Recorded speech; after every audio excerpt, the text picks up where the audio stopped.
It's a hard time to be a Muppet fan. Although the talented Muppeteers are ready and willing as ever to make a new project, it seems fewer and fewer have been greenlit in the last decade. Thankfully, Muppets Mayhem came along to alleviate a bit of my Muppet withdrawal.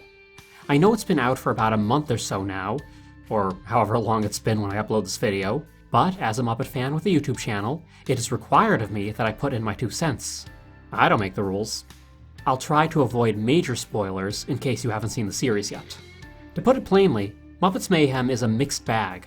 It's more good than bad, thankfully, but there are definitely some aspects that I did not care for. Still, pretty good Muppets are better than no Muppets. The concept behind the series is quite ingenious.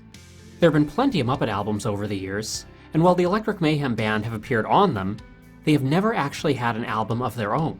It's something I didn't even realize myself until the show pointed it out, so maybe I need to step up as a fanboy.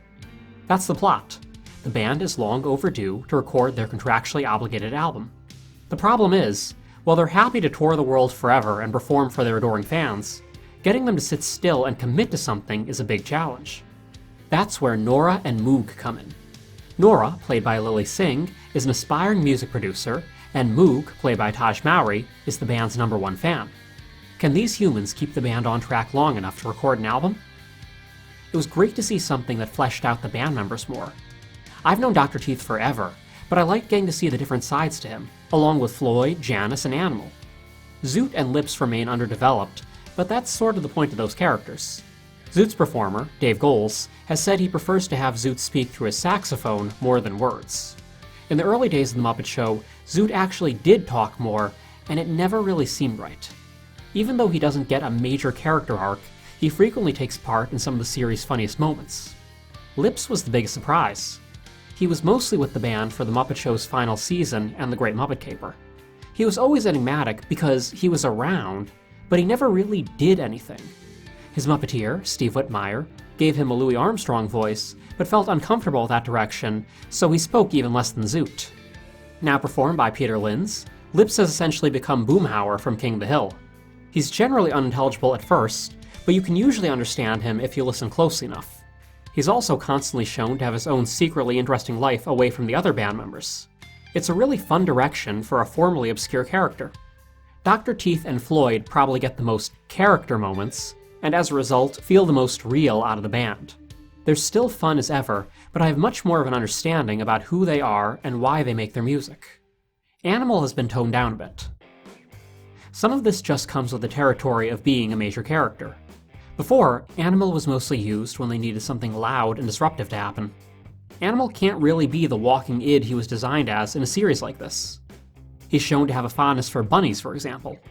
Back when Frank Oz was playing the character, there was a very good chance that Animal would have bitten one of the rabbit's heads off.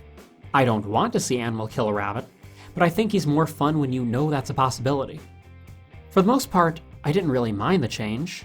I do hope he'll go back to his monstrous self in later productions, but it's nice to see a different side to our favorite drummer. The biggest alteration in his character that I noticed was his relationship with Nora. If you know Animal, you know he likes the ladies. He's surprisingly, uncharacteristically gentle when Nora is concerned. Instead of chasing her around shouting, "Woman!" like he has with others, Animal acts more as a protective guard dog. Some of this is probably because, for better or for worse, that comedy doesn't really fly anymore. But another reason, and I will begrudgingly admit it's a good one, is that the series couldn't really go anywhere if Animal's chasing the main actress around every other scene. Narratively, Animal needed to be calmed down. Without giving too much away, I will say my favorite band member in the series is Janice. This show gives us some of the best Janice material I've ever seen, and I am loving it. We also get a few new Muppet characters, most notably Penny.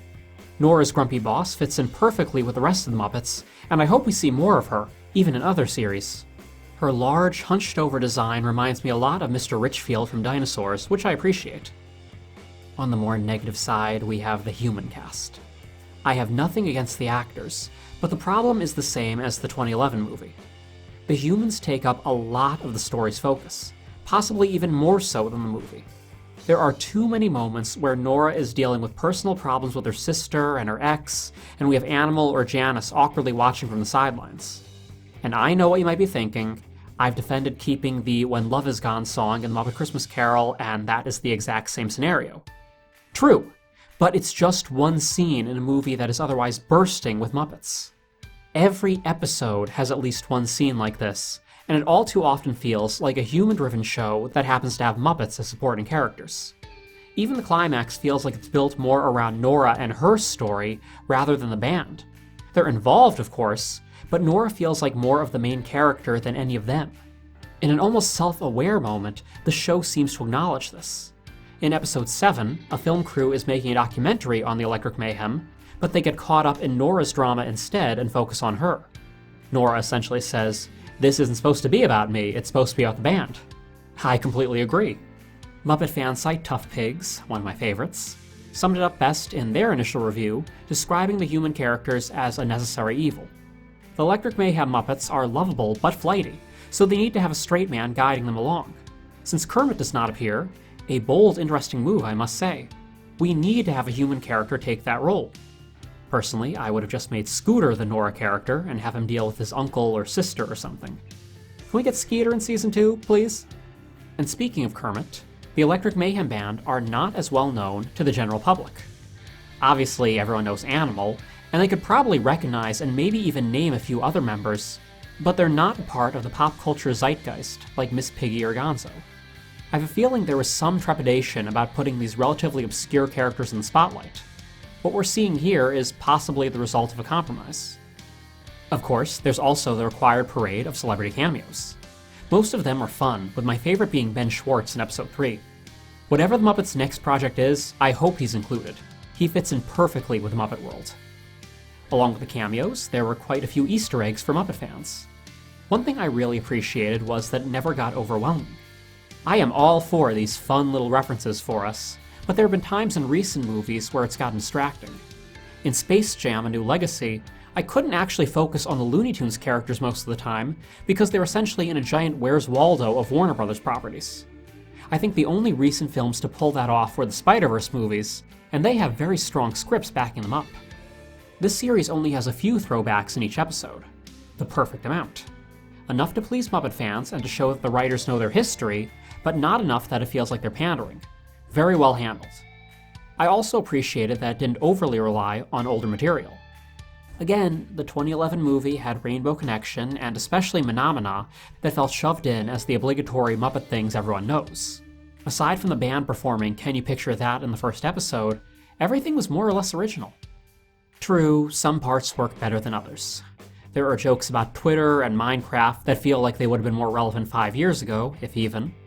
But that could be my inner grumpy old man talking. My biggest takeaway is this. I love that lesser-known Muppets have gotten a chance to be seen by people. It's fun being a die-hard Muppet fan and knowing all the niche characters, the Waynes and Wandas that get overlooked. But I'd love to see more Muppets embraced by casual fans. That was my big hope with the 2015 series that sadly didn't go over as well as it should have.